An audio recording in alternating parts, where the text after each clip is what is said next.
Carito, ya vamos a iniciar entonces, ahí sí que te pido que ya estamos haciendo la grabación, así que adelante.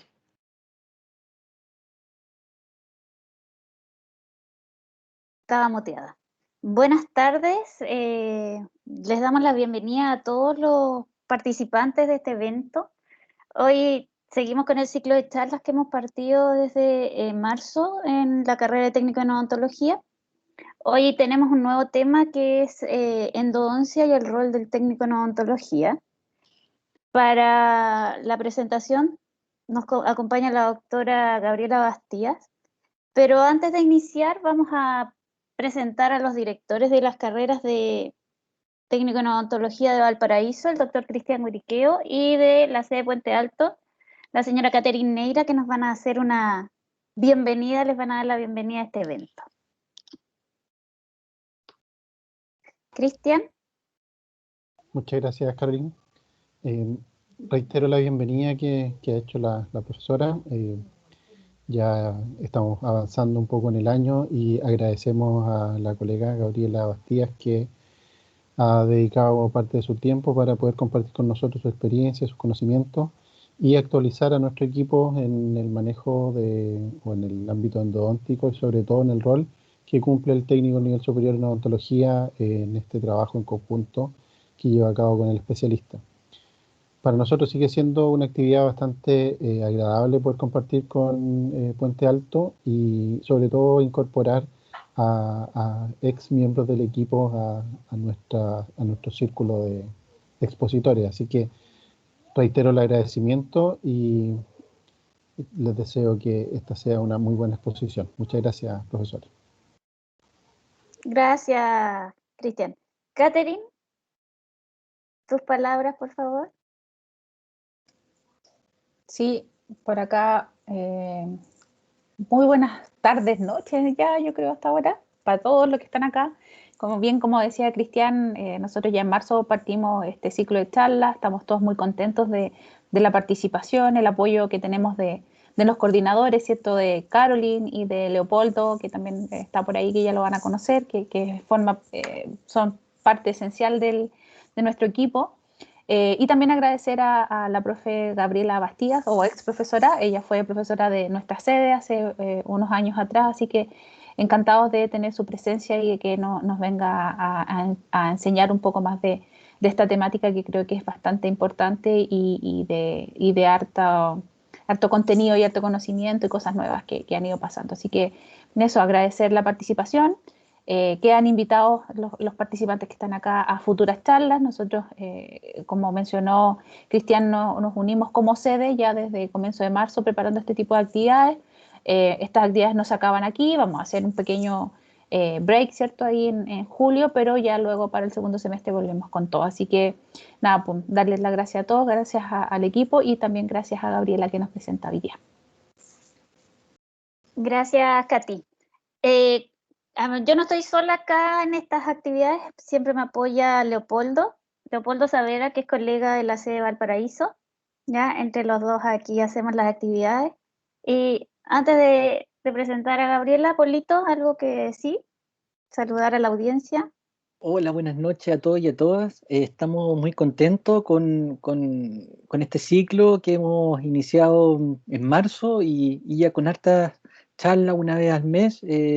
Hemos tenido una buena asistencia y una buena participación. Así que seguir invitándolos para que puedan acompañarnos durante el segundo semestre. Y agradecer, por supuesto, la presencia de nuestra expositora el día de hoy. Y nos vamos a estar viendo en la ronda de preguntas. Así que ahí seguimos compartiendo. Gracias, Polito. Bueno, y ahora darle la bienvenida a Gabriela, que es colega endodoncista de la Universidad del Desarrollo. Ella trabaja en el Hospital Sotero del Río como endodoncista.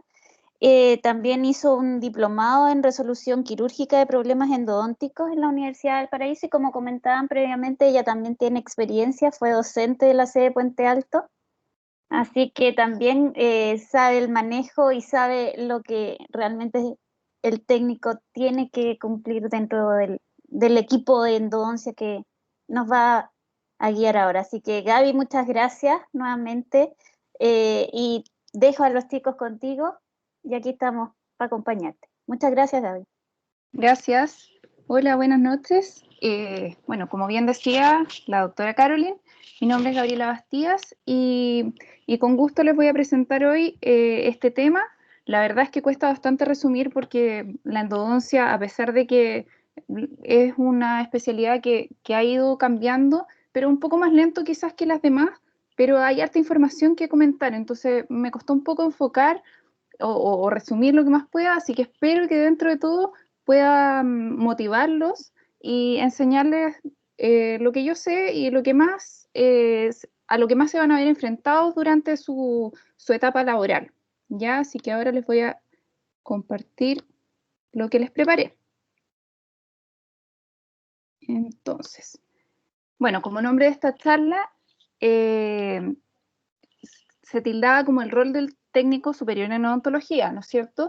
Pero más allá del rol de ustedes, yo quería enfatizar un poco en lo que tienen que saber como lo que deben compartir con el colega con el que van a trabajar, porque ustedes forman parte del equipo y son un pilar fundamental en la atención. Entonces quiero que eso les quede a ustedes como muy en la retina y que siempre en su quehacer lo recuerden, ¿ya? Entonces, como principales objetivos que me propuse es, en principio, adquirir conocimiento en relación a la especialidad, reconocer algunas etapas del tratamiento endodóntico y algunos otros tipos de terapias de la especialidad, porque básicamente nosotros siempre escuchamos la endodoncia como un tratamiento y es en lo que nos enfocamos como un 90% de nuestro tiempo, pero hay otras actividades que también realizamos, al menos que yo realizo mi quehacer en el hospital y que les voy a mostrar, como son también algunos blanqueamientos, por ejemplo, o incluso la cirugía, que es como lo más nuevo o lo que se ha ido enfocando últimamente en la endodoncia, ¿ya? Quiero que distingan también algunos tipos de insumos e instrumental que utilizamos y además conocer y reconocer la importancia de ustedes como técnicos en cada una de las etapas del tratamiento. Entonces, principalmente, ¿qué es la endodoncia? Es lo que todos los pacientes incluso nos preguntan, es una especialidad de la odontología, ¿no es cierto?, pero que se enfoca en la prevención, el diagnóstico y el tratamiento de todas las enfermedades que aquejan al complejo pulpo dentinario, ¿ya? Pero en general nos dedicamos solo a hablar de la pulpa, que es como el corazón del diente, ¿no es cierto?, lo que vemos al medio y lo que nos da la sensibilidad, ¿ya? Entonces, una especialidad que está ligada al dolor y por eso nos odian o nos aman, ¿ya? Tengo aquí una gráfica en que se ve como el historial desde un diente que pasa con una manchita blanca, ¿no es cierto?, hasta que llega una lesión bien avanzada, que acá sale como lesión pulpar, que no me gusta mucho, pero en el fondo la pulpa se puede ver afectada tanto desde una mancha blanca hasta el final con esta lesión grande, esta cavidad que ya se expone en la cámara, y en todas esas fases nosotros podemos ayudar, ya desde una simple floración para que no lleguemos a tener una caries más grande, ¿no es cierto?, o con mayor envergadura en los tejidos, hasta estos casos que son más graves y que la corona también se ha visto bastante afectada, ¿ya?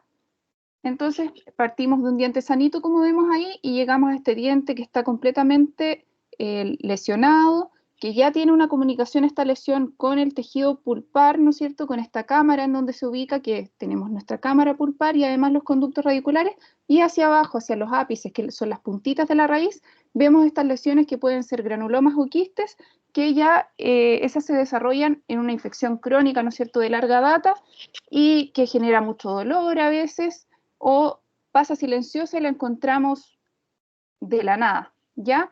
Entonces, ¿qué hacemos principalmente? Como yo les decía, el tratamiento que conocemos clásicamente como endodoncia es este, ya que consiste en extirpar este tejido pulpar para que el dolor se pase o limpiemos este diente que está infectado, ¿ya?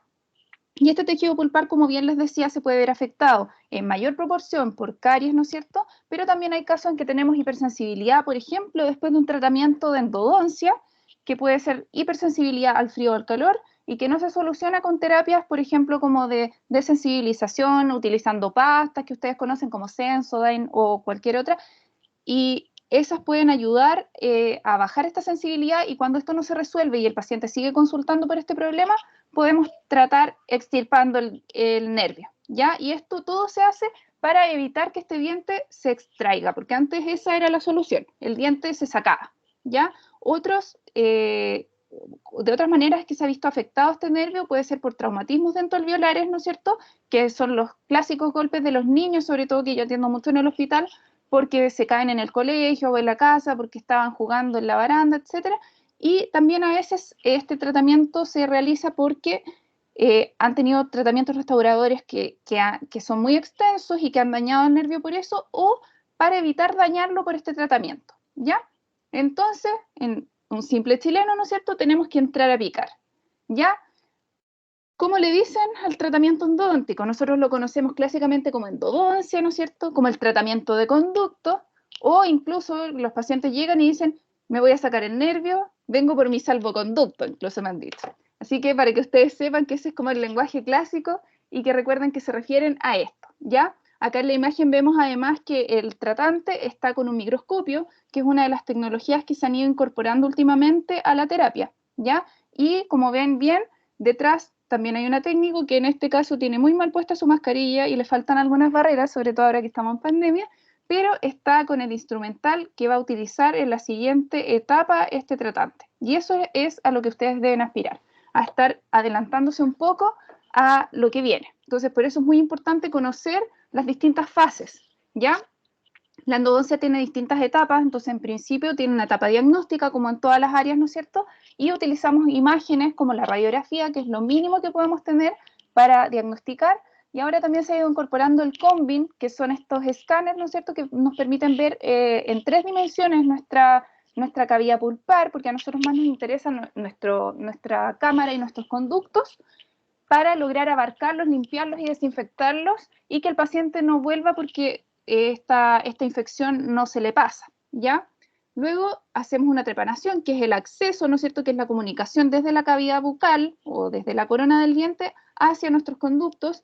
Hacemos una conformación, siguiendo obviamente una dirección hacia los conductos que nos permita llevar los instrumentos con facilidad y sin que tengamos riesgo de fracturarlos. Entonces por eso tiene que haber un acceso y una conformación ideal, dependiendo de cada diente que estamos tratando. Luego localizamos los conductos, realizamos una conductometría, que es la medición, ¿no es cierto?, del tamaño de estos conductos, ya que esto lo hacemos utilizando localizadores apicales electrónicos.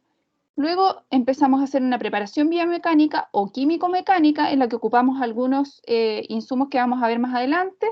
Luego hacemos una conometría, que con el material gutapercha, que si no lo conocen ya lo van a conocer en algunas imágenes posteriores, nosotros vemos que abarcamos completamente estos conductos, ¿no es cierto?, y que ya está listo para ser sellado. Una vez que ya tenemos asegurada esta situación, obturamos la raíz y tomamos una radiografía control, ¿ya? Entonces acá están las mismas etapas que les mostré, y de acuerdo a cada etapa les voy a ir mostrando también algunos de los elementos que vamos utilizando constantemente, ¿ya? Como diagnóstico, nosotros obviamente utilizamos nuestro material de examen. También se han ido incorporando los pulpovitalómetros, que es como el que tenemos en el extremo superior derecho, ya que es un aparato electrónico que nos permite evaluar vitalidad pulpar, ¿ya? Otro de los elementos que utilizamos son estos sprays como el EndoEyes, que nos permite hacer pruebas de frío y saber si es que el diente tiene vitalidad o no, porque el paciente nos va a decir si le duele o no, o si siente que está frío o no, ¿ya? Y otra de las cosas que ya les mencionaba es que nosotros sí o sí necesitamos imágenes, porque nos permiten evaluar el largo del diente, nos permite evaluar las condiciones iniciales, ¿no es cierto?, si es que hay lesión o no hay lesión, si es que hay daño de piezas a los lados, etcétera, ¿ya? Para la anestesia y el aislamiento, no sé si irán reconociendo algunos de los elementos que ya han visto en otras especialidades. Nosotros utilizamos anestesia siempre, o la gran mayoría del tiempo, para evitar que el paciente siga sintiendo dolor.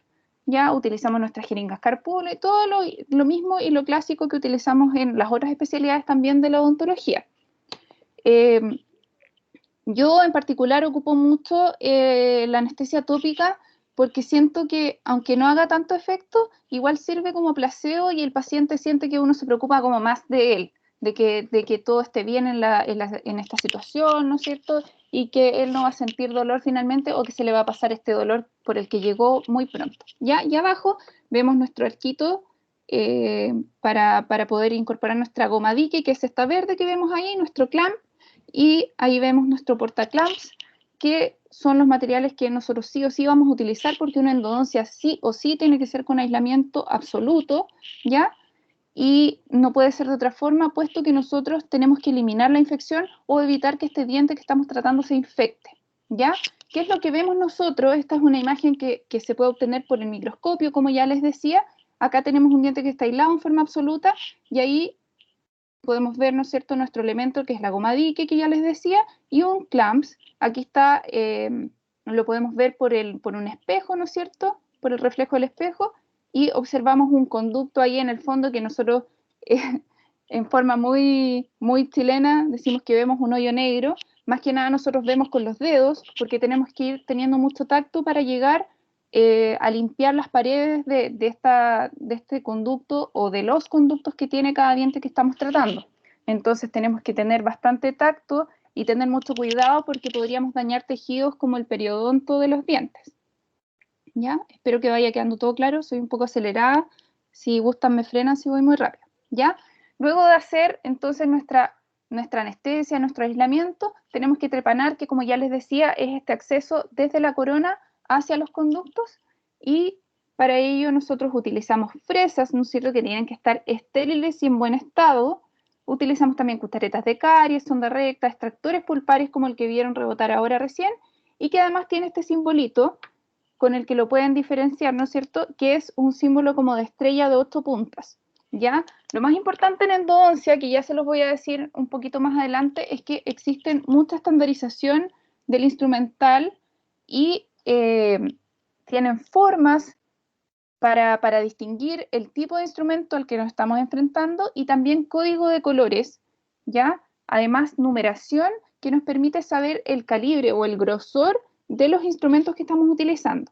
Otra de las cosas importantes que podemos ver acá en el mango de este extractor pulpar es un orificio. Ese orificio nos permite poner, por ejemplo, un hilo o seda dental para los casos, no sé, pues estamos atendiendo un paciente pediátrico y evitar que esto se vaya o el paciente lo ingiera, ¿ya? Así que eso también es importante para que lo sepan cuál es la funcionalidad.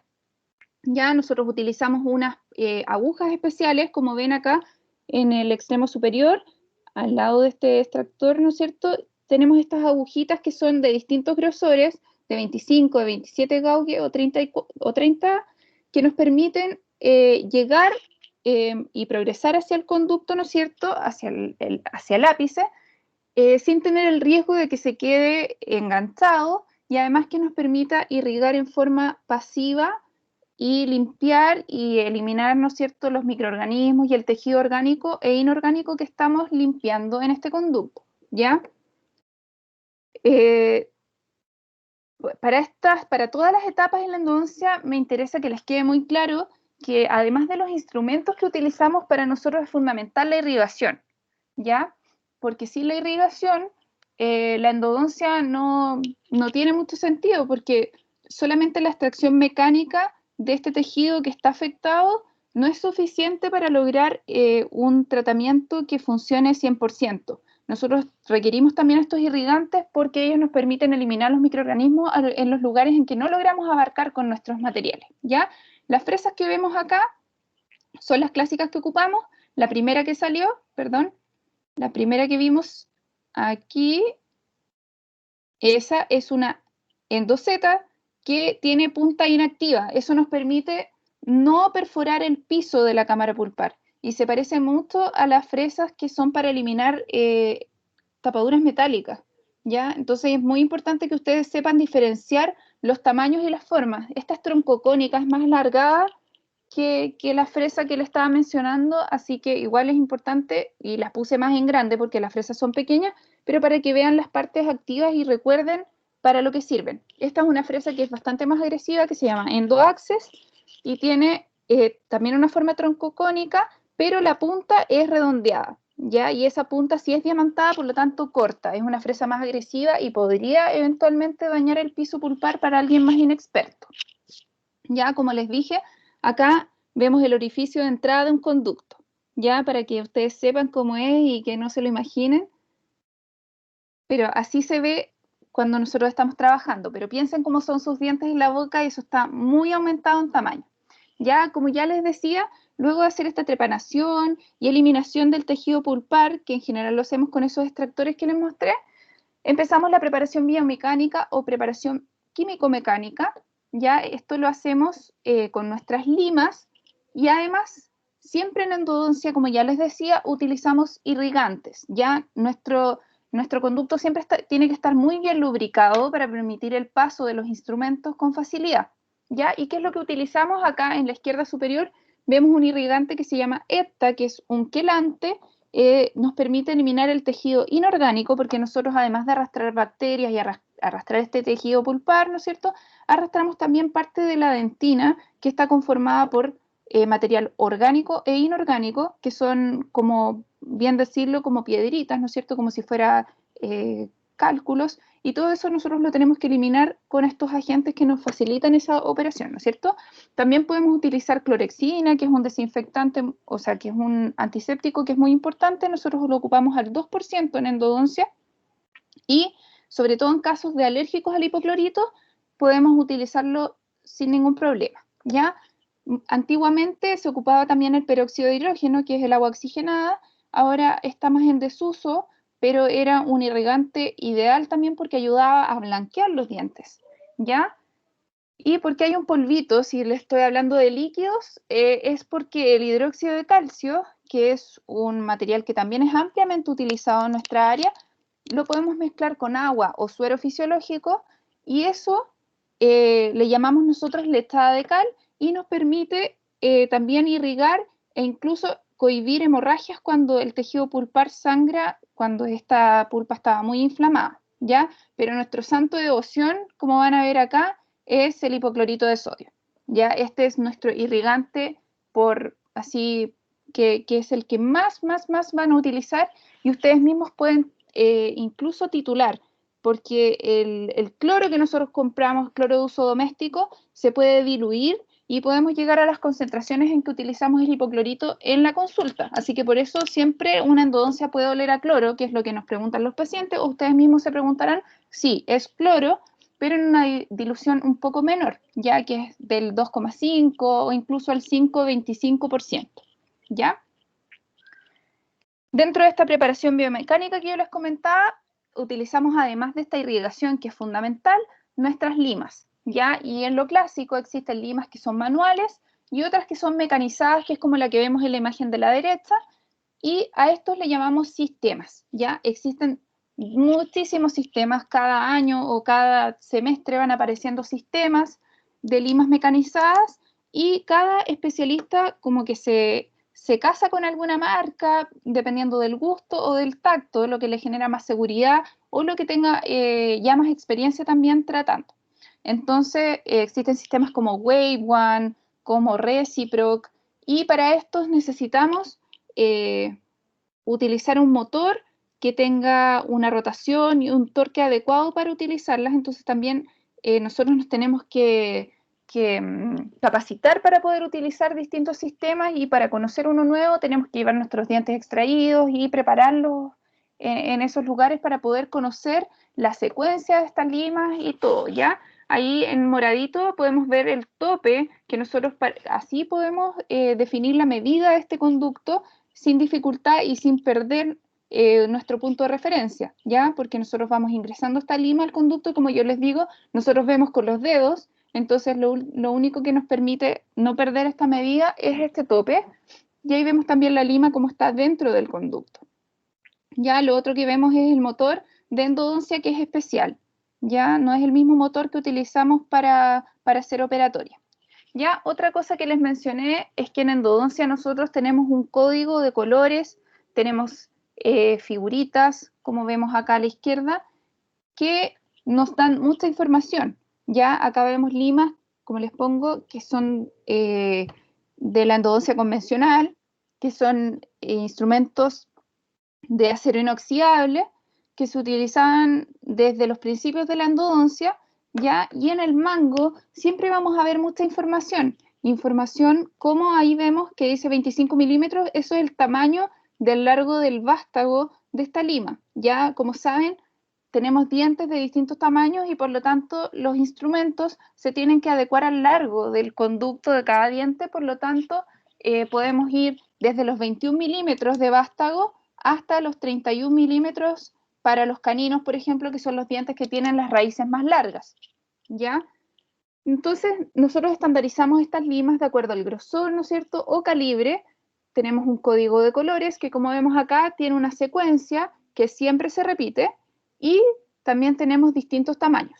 Ya estas formas que vemos, como el triángulo, el cuadrado, el círculo y este cuadrado que está dividido en la mitad, nos indica, por ejemplo, el triángulo que estamos utilizando un escariador. El cuadrado nos indica que estamos utilizando una lima K. También existe una forma de rombo, que también es una lima K, pero flex, ya que es flexofile. Y todos estos símbolos no son porque se le ocurrió a alguien, sino que es, si nosotros cortamos estas limas, es la forma que daría su sección transversal. Ya nosotros cortamos esta lima, por ejemplo, y si la miramos con lupa, vemos que tiene esa forma, ¿ya? Para que sepan. Y el círculo es una lima H y las otras, este cuadrado que va mitad y mitad, son limas manuales, pero de níquel titanio, que son mucho más flexibles y son el mismo material en el que están construidas o fabricadas las limas mecanizadas. ¿Ya? ¿Por qué nos gustan las limas mecanizadas? Porque tienen mucha flexibilidad y nos permiten disminuir el tiempo de trabajo y además tienen sus conos para obturar después que nos van a permitir obturar con mayor seguridad y dejando menos poros o espacios en el conducto. Ya como vemos aquí les señalé que salen los milímetros en algunas de las limas en el mango y además en ese extremo que está señalando con la flecha azul es donde podemos ver esa simbología de las formas, de estas figuras geométricas que ya les mencioné. ¿Ya? Entonces, como bien les decía, el material que utilizamos nosotros, en forma tanto manual como mecanizada, está estandarizado. Y esta estandarización es con colores y también con estas formas. ¿Ya? Acá vemos hartos números y cosas. No me interesa que eso lo sepan, pero sí me importa que sepan que todo instrumento tiene una parte activa, que es esta que vemos como tornillo, ¿cierto? Y esa parte activa siempre, en todas las limas, va a ser de 16 milímetros. Esa es parte de la estandarización. Cuando están bien fabricados, siempre miden 16 milímetros, ¿ya? Y sabemos que es cilindro cónica la forma, ¿no es cierto? Ahí lo vemos que termina en una puntita, que eso sería el cono, y la otra parte es un cilindro, ¿ya? Y lo que varía en longitud es este intermediario, ¿ya? Existen también números de los instrumentos, como bien les decía. Cada instrumento, de acuerdo al grosor que tiene una numeración, ¿ya? Existe, y de acuerdo a esa numeración, nosotros los agrupamos en subserie, primera serie, segunda serie y tercera serie, ¿ya? Y como ven, la subserie tiene distintos colores. Tiene un color rosado, tiene un color gris y un color morado o lila. Y luego, la primera, segunda y tercera serie se repiten los colores desde el blanco hacia el negro. ¿Ya? También ahí ven los tamaños. Dice 15, 20, 25, 30, 35 y ese es el grosor de cada lima. Vamos hasta el 110 que tenemos acá en rojito hacia nuestra derecha, pero la tercera serie llega hasta el 140 que terminaría en un negro. ¿Ya? Lo más importante cuando uno trabaja es recordar eso, que cada serie tiene un orden de colores y de tamaños, entonces ustedes tienen que saber, de acuerdo a la etapa del tratamiento, que nosotros vamos a utilizar cierta cantidad de estas mismas series de limas. ¿Ya? Suena un poco enredado, pero cuando uno ya trabaja en esto lo encuentra de lo más normal. A mí todos los técnicos con los que he trabajado en principio me dicen, yo odio endodoncia.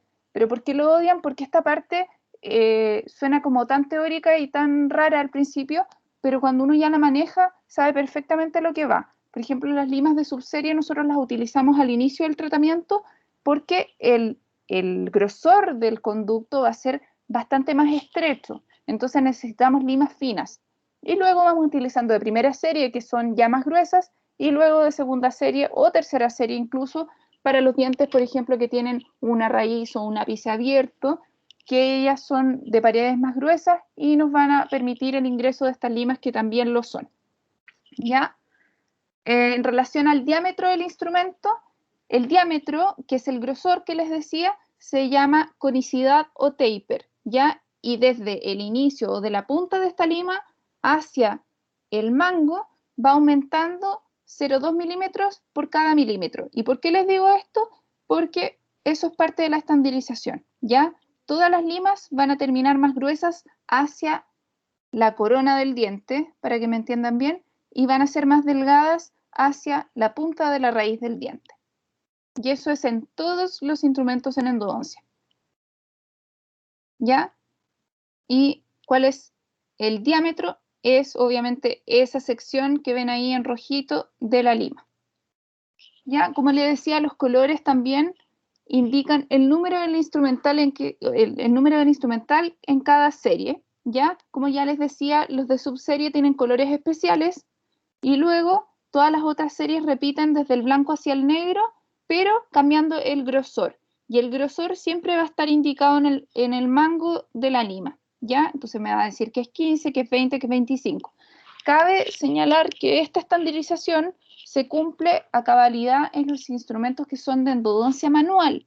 Ya la endodoncia mecanizada, algunos sistemas tienen su propia estandarización. Por eso les digo que cada operador o cada dentista se entrena en su sistema para entender la secuencia que tiene que seguir para tratar un diente, para hacer este tratamiento de conducto, quiero decir.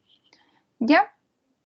Y también les mencionaba que había una parte activa de la lima que está ahí en verde y también está el vástago que va desde la punta hasta el mango. Ya cuando ustedes les pregunten, porque no todas las limas tienen el largo señalado en el mango, no todas dicen los 25 milímetros que les mostré antes.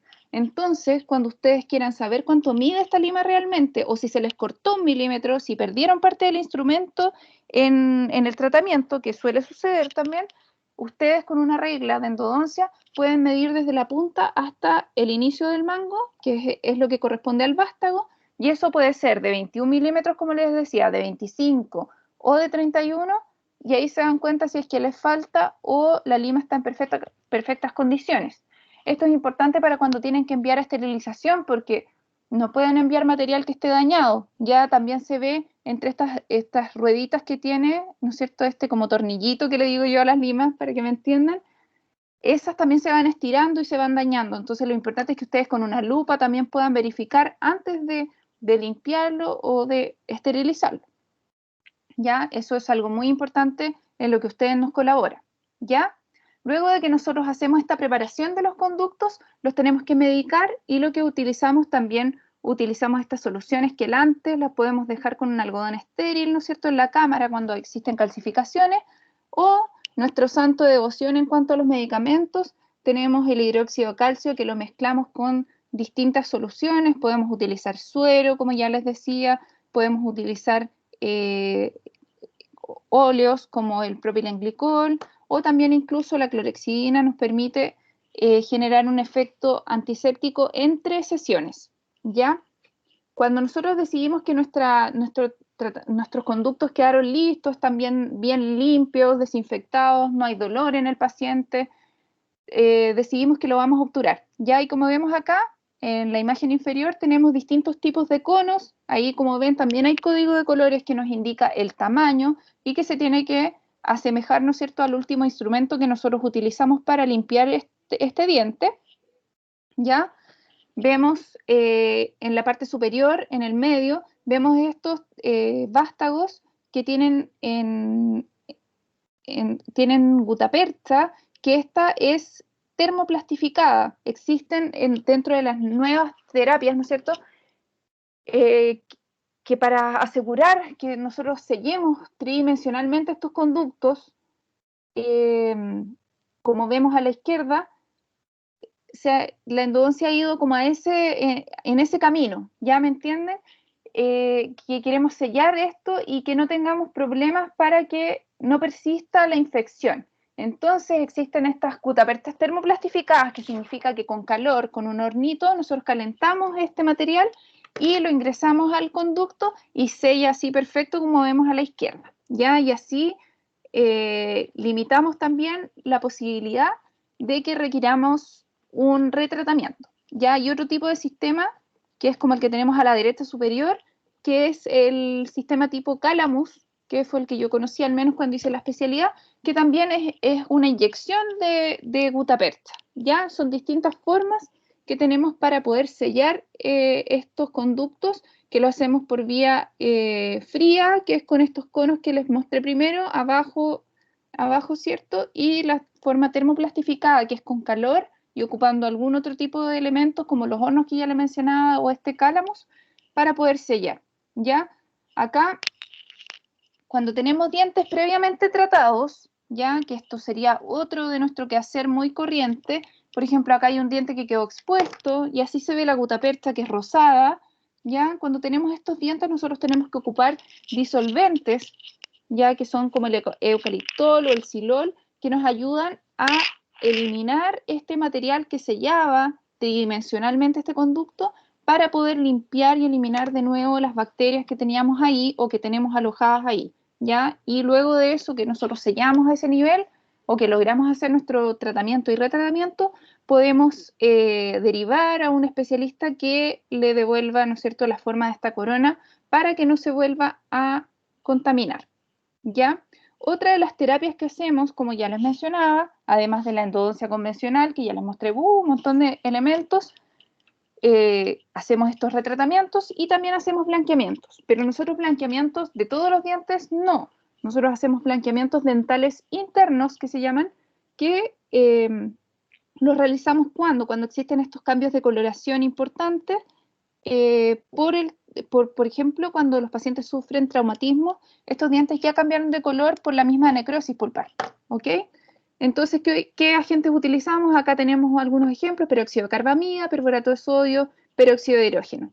Ya hay obviamente pasos para realizarlo que no viene al caso, que no les puedo mencionar con detalle, pero utilizamos estos elementos y conseguimos blanquear dientes, ¿ya? Y otra de los tratamientos importantes que estamos realizando ahora es también la cirugía apical. Recuerden que en la endodoncia nosotros es como el último recurso que tenemos en la odontología para mantener el diente en boca.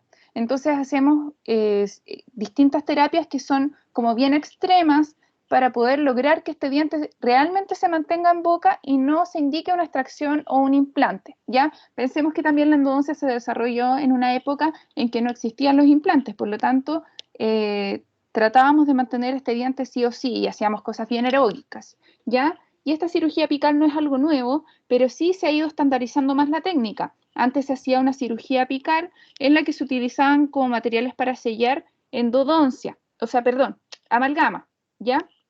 Y esto se trata de un tratamiento endodóntico que se hace por vía retrógrada, y esto significa que se hace por detrás, ¿ya? ¿Y a qué nos referimos cuando decimos detrás? Que vamos desde la punta de la raíz a tratar, ¿ya? No lo hacemos por la vía ortógrada, que significa que vamos desde la corona, que es lo que ya vieron en las diapositivas anteriores.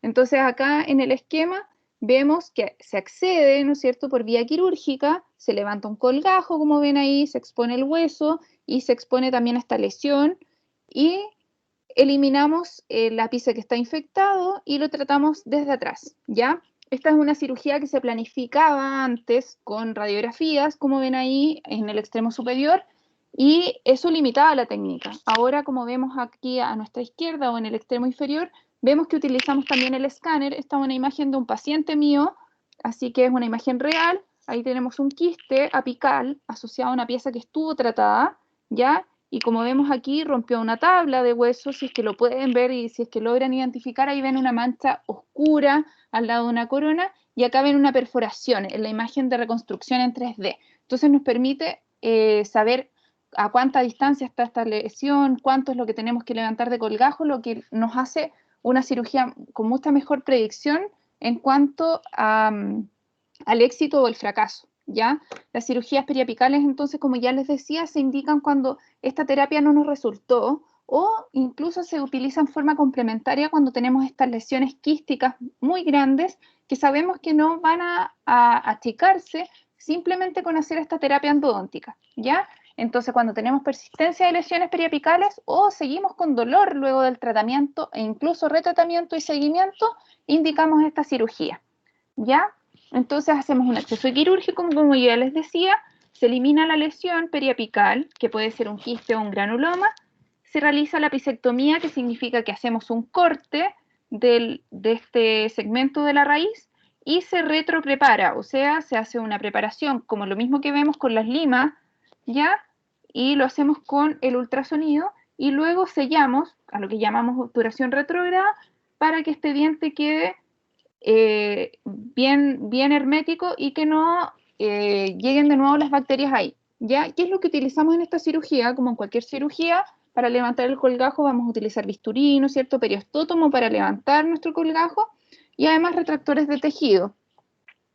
En la endodoncia nosotros ocupamos un motor de cirugía similar al motor de implantes, ¿ya? Y utilizamos distintas fresas quirúrgicas que son las mismas que se utilizaban desde siempre, pero además se han ido incorporando algunas fresas especiales que nosotros utilizamos también para llegar al ápice y que cada vez más estamos hablando de microcirugía, más que de cirugía endodóntica. Por lo tanto, utilizamos magnificación, lo mínimo es con lupas o el microscopio. Y por lo mismo se han ido inventando, ¿no es cierto?, microcuretas, microespejos, todos van a hablar de micro porque estamos utilizando magnificación para eliminar la menor cantidad de tejido y dañar lo menos posible lo que tenemos aquí y tratar de mantener el máximo de hueso para no comprometer la movilidad de este diente, ¿ya? Porque con esta cirugía sí tenemos ese inconveniente que levantando mal un colgajo este diente puede quedar con movilidad, ¿ya? Y eso no sería un éxito en el tratamiento, pero tampoco indica que eso sea un fracaso, ¿ya?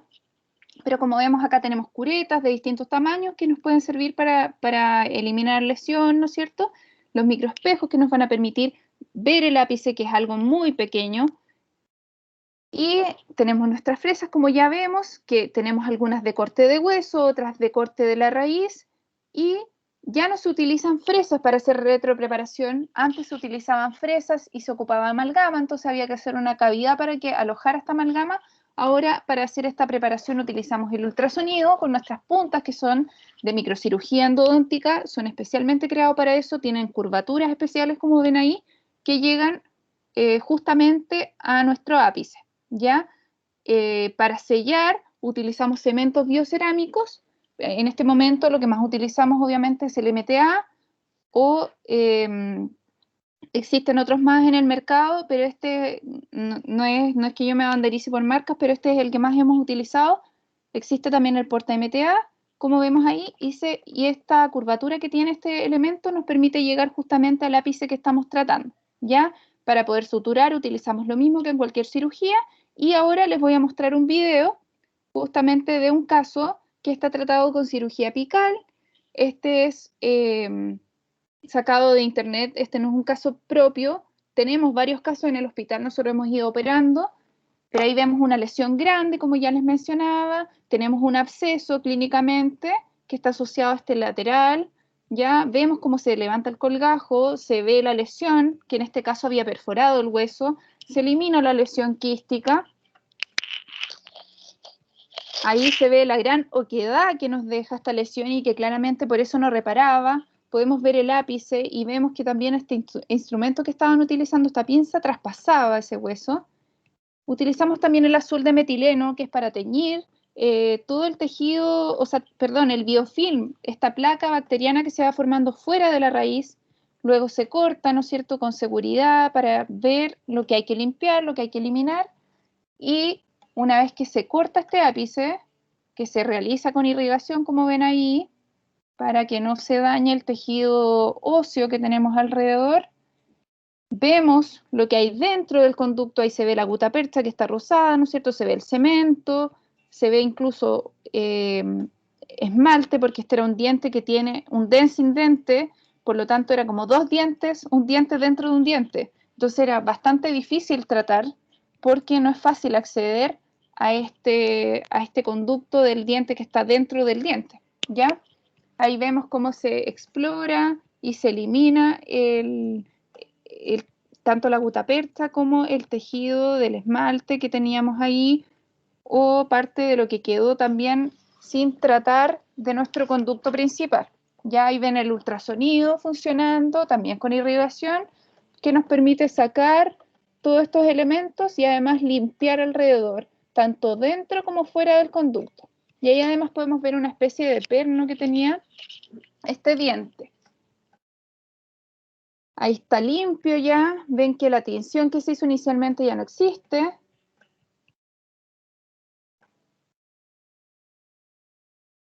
Sigue el procedimiento, ¿no es cierto? Hay que asegurarse que salga todo, que quede muy, muy, muy, muy limpio. Acá no podemos utilizar hipoclorito porque el hipoclorito genera una inflamación del tejido impresionante. Entonces utilizamos solo suero, ¿ya? Y finalmente se sella esto con nuestro MTA. Ya voy a adelantar un poquito en virtud del tiempo. Ahí ven cómo se está sellando.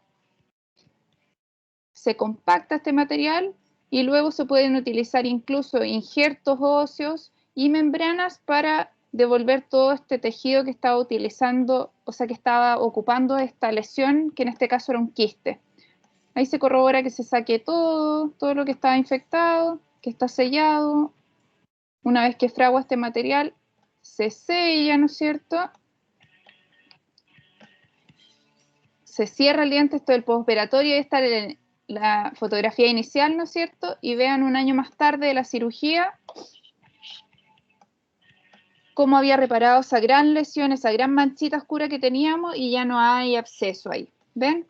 Entonces la cirugía se ha vuelto una terapia que funciona y que permite mantener este diente en boca, que es lo que nosotros buscamos al trabajar en nuestra área. ¿Ya? Aquí arriba yo les había dejado la imagen del densing dente, que hay distintos tipos, ¿ya? Hay algunos que son más fáciles de abarcar, pero otros muy imposibles, que era como en este caso, ¿ya? Y de todo esto que yo les mencioné, de esta gran majamama de instrumentos y cosas y pasos, ¿cuál es el rol que cumplen ustedes? Primero, lo que yo considero muy, muy, muy importante es contribuir estableciendo una relación tratante-paciente así muy, muy fluida, que ustedes sean un canal de comunicación muy importante, puesto que ustedes también, aunque no lo crean, son el soporte psicosocial de los pacientes. Muchos van a llegar a contarles sus problemas a ustedes, o cuando llegan enojados les cuentan a ustedes, y cuando llegan con nosotros no nos dicen nada. Entonces ustedes contribuyen estableciendo esta relación y además nos ayudan a nosotros a ser mejores tratantes.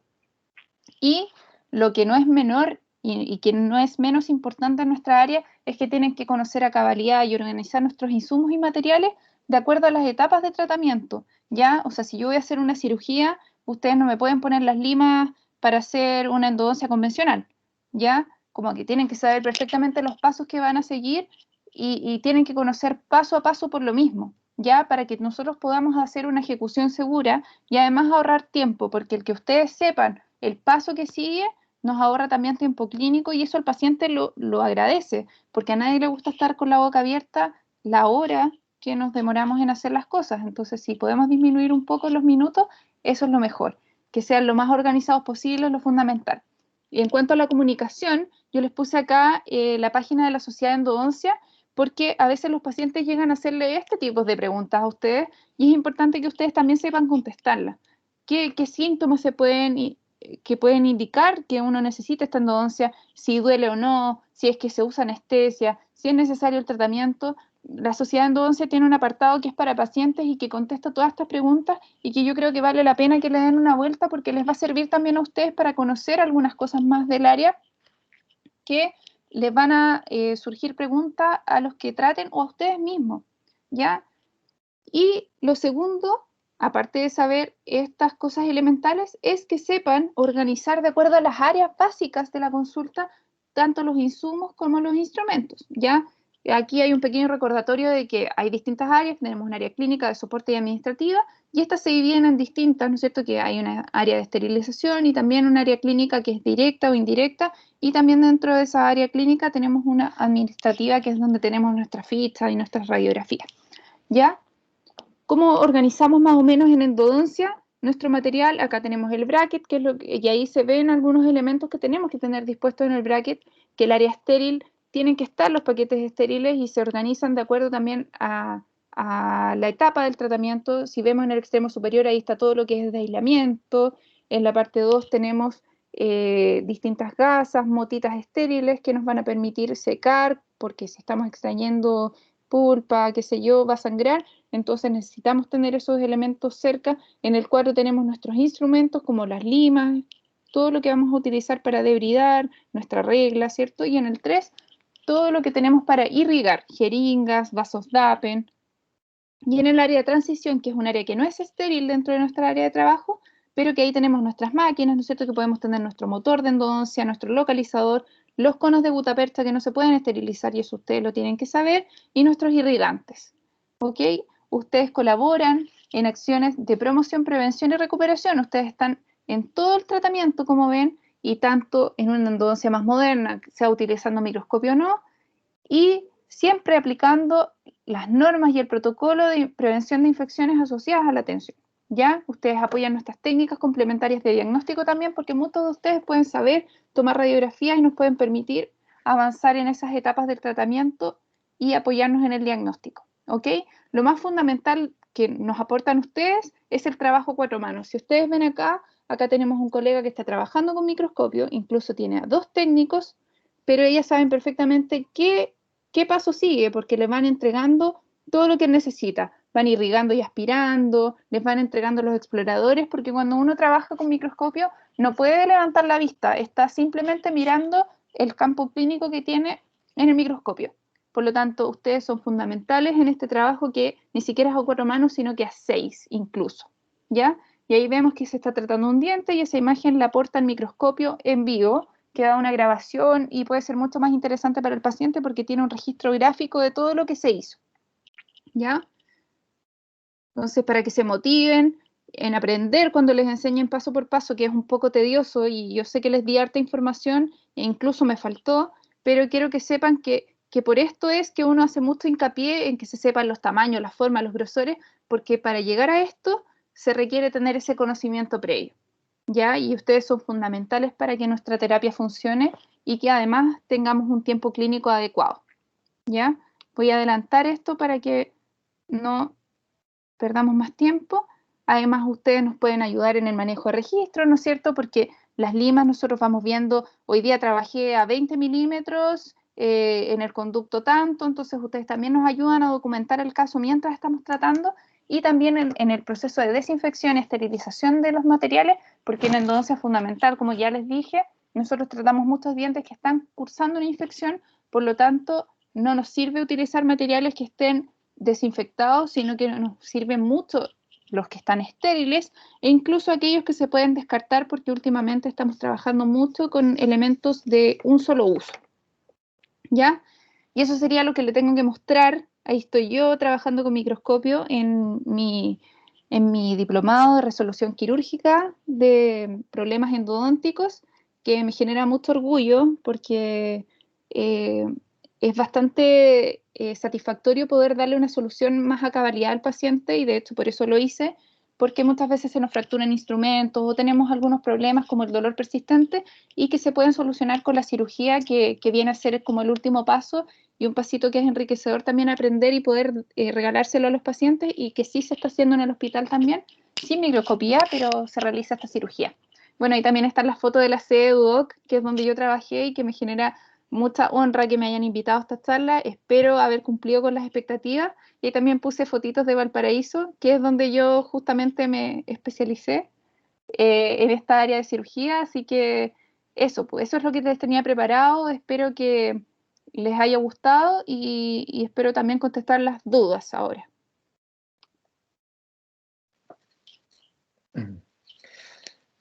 Gracias, doctora Bastías, por su presentación, una presentación que por lo menos lo que he ido recogiendo en el chat, tanto lo que se ha ido publicando y también por los mensajes internos que hemos ido recibiendo, ha cumplido de cabalidad las expectativas que se tenían. Así que muchas gracias por eso, por la dedicación en la presentación, por el cuidado de la foto, de entregar video.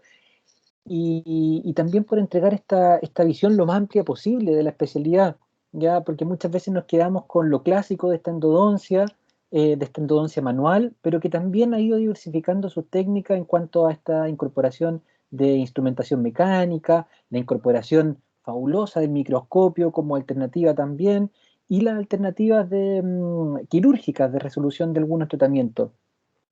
Y yo creo que ahí también abre un desafío para los técnicos en odontología respecto a seguir perfeccionándose y seguir adquiriendo estas nuevas competencias necesarias para poder dar respuesta a estos nuevos desafíos, ¿ya? Doctora, bueno, vuelvo a insistir, hemos recibido muchos mensajes por interno felicitándola, agradeciéndole su clara exposición, así que quiero transmitírselo eso al principio, ¿ya? Me alegro, me alegro. Y en ese contexto, una de las preguntas que nos realiza Vanessa Ortiz en el chat tiene que ver con un instrumental que usted presentó al principio, que era una fresita que tenía como una especie como de cabecita con forma de estrella. No sé si la recuerda. Si pudiera dar un poquito más detalle del cómo se llamaba y una especificación un poquito más para que ellos lo puedan reconocer, yo creo que por ahí podríamos responder esa pregunta. ¿Era de la fresa o del material? Porque yo La mostré fresa. un elemento que tiene esa forma estrellada, ya que es una estrella de 8 puntas, y ese es un extractor pulpar o también le llamamos tiranervios. Claro, claro. ¿Ya? Pero sí. Ese tiranervios sirve para sacar el nervio justamente de los conductos. Ya tiene también distintos tamaños de acuerdo al grosor que nosotros exploramos. ¿Ya? Lo utilizamos básicamente para eso. Hay algunos colegas que no lo utilizan, ¿ya? Porque tiene como, de esto se ve como 8 puntas porque tiene muchos bracitos, ¿ya? Que permiten enganchar este tejido fácilmente y sacarlo con más facilidad, pero a raíz de lo mismo se pueden fracturar con facilidad y hay muchos que ya no lo ocupan. Yo lo ocupo harto en el hospital y me sirve incluso para sacar mi mota estéril, los ocupo siempre, me gustan mucho. ¿Ya? Ese es el uso que se le da, es el único uso que tiene. No sé si Y son contesto la pregunta y si era lo que... sí, sí, y son desechables también, ¿verdad? Son Son desechables, desechables. exactamente. Esos sí son de único uso y no es necesario que los esterilicen porque vienen en presentación en sachet estéril. O sea, ustedes lo abren en la bandeja directamente y se lleva a la boca del paciente inmediatamente y luego se descarta en el cortopunzante y no se vuelve a usar nunca más.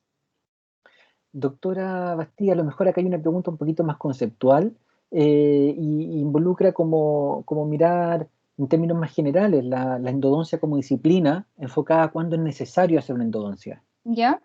que lo pregunta Cecilia Parra. Ya, bueno, como ya les decía, la endodoncia fundamentalmente se indica cuando hay dolor. Existe una patología pulpar que se llama pulpitis. Se inflama este nervio y el paciente siente mucho dolor y ahí lo que se necesita para mantener este diente en la boca es sacar el nervio para eliminar este dolor. Entonces ahí es cuando principalmente la indicamos.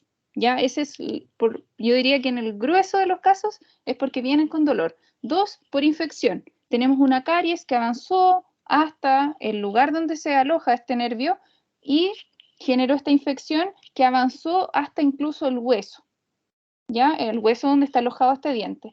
Y a eso puede ser una necrosis, ¿no es cierto? O puede ser un quiste como el que veíamos ahí, el que esté cursando el paciente y que le puede generar dolor o simplemente tiene un absceso, ya que es como lo vemos ahí, que es como un granito, ya que así nos dicen los pacientes, por eso trato de aterrizar un poco como el lenguaje, que tienen una espinilla en la encía, ya cuando les sale eso, nosotros también indicamos esta endodoncia porque hay una infección.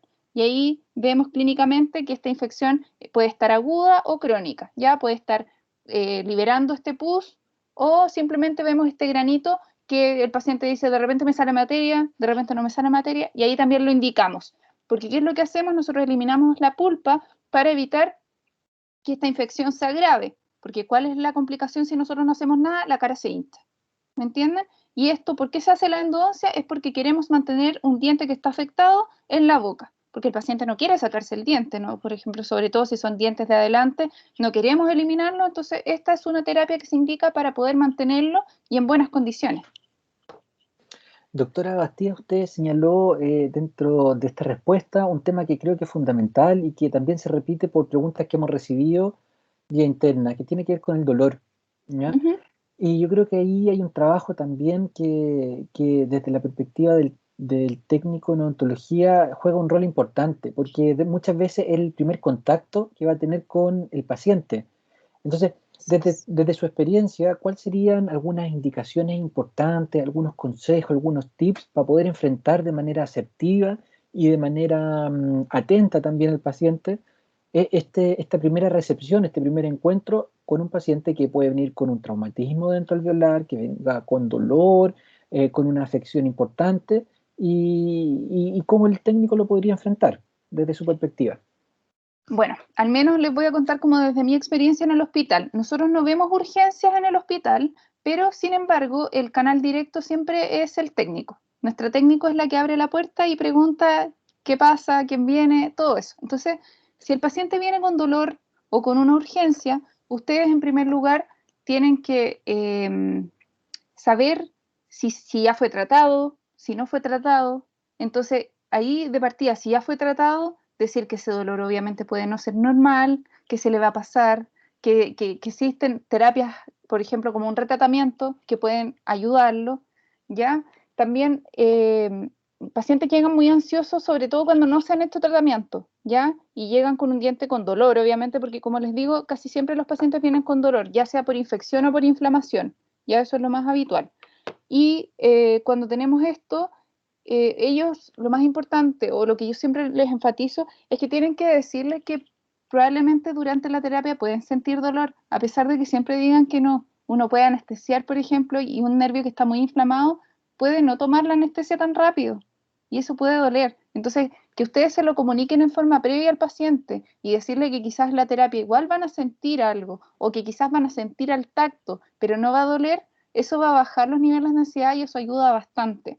De repente uno no tiene tanto contacto con el paciente porque estamos ahora más encima disfrazados y maquillados eternamente y menos podemos conversar con ellos. Entonces, contarle un poco de lo que se va a tratar esto, las mismas preguntas que les puse ahí que explica la sociedad, les va a ayudar como a aterrizar un poquito el tratamiento hacia los pacientes, porque está explicado en lenguaje para pacientes y el que ustedes lo manejen, ese tipo de respuesta le va a servir muchísimo a los pacientes porque se van a sentir acompañados. ¿Ya? Lo otro es tener un lenguaje, por ejemplo, decirle simplemente levante la mano si es que le duele o si es que tragó el hipoclorito. Me ha pasado que pacientes se tragan el cloro, a pesar del aislamiento, a pesar de que uno tiene todos los resguardos, se tragan el cloro y después llegan con la garganta con heridas y me llegan a decir qué pasó. Entonces, todo eso ustedes igual tienen que saber que son accidentes que pueden ocurrir durante la terapia y que es importante manejar un lenguaje con ellos, tener algún tipo de signo, o que estamos mal, o no sé, pues, algo que indique que podamos comunicarnos, porque la verdad es que con tanta protección tampoco podemos tener una comunicación fluida, pero sin embargo uno puede crear un lenguaje para que el paciente se sienta contenido, porque trabajar con dolor implica también que hay una parte emocional que está dañada, no es solamente lo físico que vemos ahí, que tenemos un conducto infectado, ¿no es cierto?, algo real, sino que también hay un daño psicológico, o sea, el paciente lleva días o noches sin dormir, o días en que está con molestia, o al comer, o que ya no puede comer por ese lado. Entonces, todas esas cosas súper importantes que las manejen, y yo creo que en esa parte que les puse esa página, yo les puedo hacer llegar, dejé mi correo ahí, si ustedes lo pueden compartir, no tengo problema. Esa información se las pueden dar y eso los va a ayudar muchísimo, ¿ya? Sobre todo si no logran comunicarse directamente con el tratante. Gracias, doctora. Otras preguntas también que nos han llegado tienen que ver con un tema que usted tocó respecto a la dilución del hipoclorito. Sí. ¿Cómo es ese proceso de dilución y también cómo es el proceso de almacenaje? Dado que a lo mejor puede tener algún contenedor especial o alguna recomendación en ese sentido. Sí, el hipoclorito se almacena, como vieron ahí en la imagen, esa es la clásica presentación, en un envase que es oscuro, se almacena en un lugar fresco, seco y sin luz, porque con luz el hipoclorito se pierde su concentración, ya lo mismo que con el calor, va perdiendo su concentración, ¿ya? Entonces, lo ideal es que sea en un ambiente de una temperatura que sea controlada y adecuada para que no se afecte. La dilución se puede hacer en agua, con agua destilada, ¿ya? Y se hace con porcentajes, uno hace como una tablita, ¿ya? Porque dependiendo de la concentración del cloro que tengan, por ejemplo, si ustedes compran cloro doméstico, tiene una concentración, por inventarles, de 30%.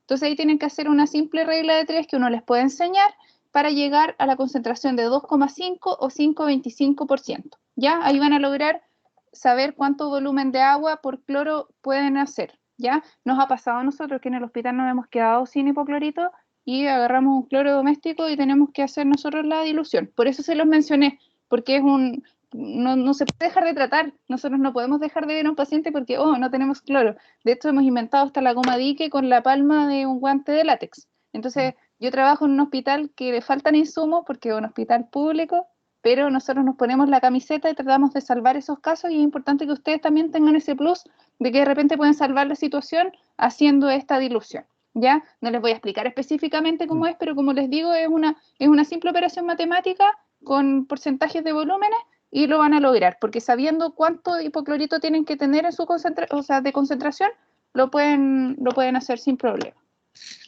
Muchas gracias, doctora. Otra pregunta también que salió en relación a lo que mostró tiene que ver con el microscopio, ¿ya? Porque también el rol del técnico después del procedimiento va a ser también higienizar alguna de las superficies. Me imagino que el microscopio puede tener también áreas más sensibles de cuidado o áreas que requieran un procedimiento un poquito más riguroso. En ese sentido, ¿cuáles serían las consideraciones por parte de usted en relación al uso del microscopio y la higienización de este, posterior a la atención? Bueno, todos los implementos estos obviamente son más sensibles en la parte de los lentes. Ese lugar es muy sensible en cuanto a tocar, más que nada. Se puede higienizar sin dificultad, pero siempre hay que ponerle énfasis para desinfectar a las áreas que uno más toca, ¿no es cierto? Que son los mangos, ¿ya? Lo mismo que en la unidad dental, nosotros lo que más utilizamos son los mangos de la lámpara, ¿no es cierto? Y todo nuestro bracket. Entonces, en esos lugares es donde más cerca va a estar el paciente o la boca del paciente, y es donde más podrían llegar nuestros fluidos o sea, fluidos críticos, ¿no es cierto? En este caso, el pus que eliminamos o la sangre del paciente, y ahí hay que desinfectar con mayor rigurosidad y sobre todo inspección visual, ¿no es cierto? Utilizar paño con desinfectante y luego secar la superficie. Eso es lo más importante. Esos son implementos que no se pueden esterilizar, por lo tanto hay que desinfectar con alto nivel, ¿ya? Porque hay desinfectantes de alto, medio y bajo nivel, ¿ya? Entonces, de alto nivel, ojalá, como ya estamos en pandemia, yo creo que es como más fácil hablar de este tema, o es casi como, que da lo mismo, porque obvio que lo estamos haciendo, ¿ya? Pero antes nos costaba un poco más quizás dar énfasis a esos lugares, pero obviamente lo que más manipulamos con nuestros guantes que están contaminados, eso es por donde tienen que partir a limpiar, porque es lo que más estuvo en contacto o lo que más podría estar con riesgo de infectar cruzado entre pacientes. Gracias, doctora Bastía. Bueno, hemos recibido también más preguntas, se han ido respondiendo en la medida que también se han ido contestando otras, pero acá en el chat quedan dos que serían interesantes ya para poder ir cerrando esta ronda de preguntas. Una sería si se aplica algún consentimiento informado para el realizamiento y la realización de estos tratamientos. Sí, existe un tratamiento, o sea, un consentimiento informado que es específico de la especialidad, porque como yo les mencionaba, de repente pueden haber problemas, ya como en todas las áreas de la medicina o de la odontología, existen complicaciones en el tratamiento. Una, partiendo desde que no se pase el dolor inicial o empeore, o tener alguna fractura de un instrumento por fatiga o por exceso de uso, ¿ya? Entonces eso se le informa al paciente en forma previa que puede suceder o podría eventualmente suceder, ¿ok?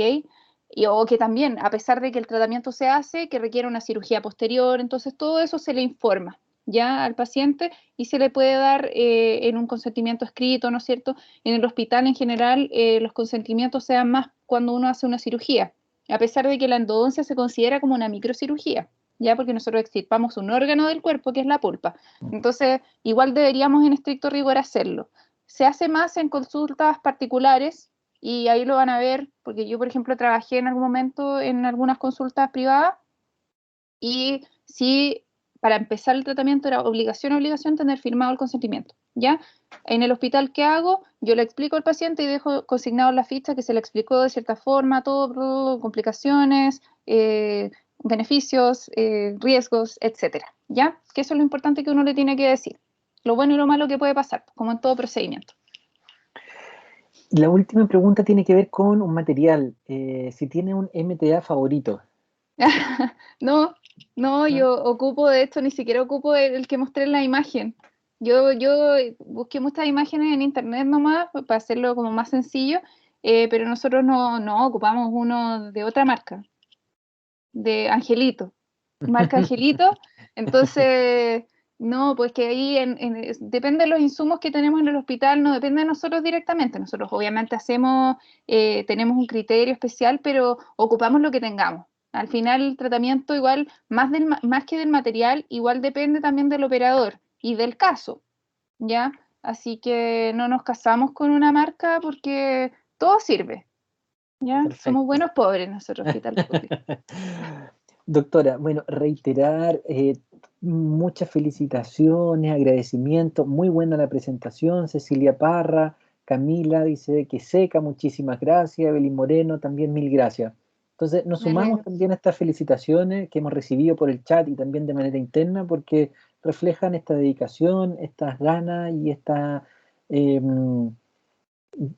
entrega con la cual usted ha compartido los conocimientos y su experiencia clínica durante el día de hoy. Así que agradecer esta ronda de preguntas. Espero haber cumplido con sus expectativas. De todas maneras, de todas maneras. Doctora Pérez, no sé si usted quiere realizar algún cierre.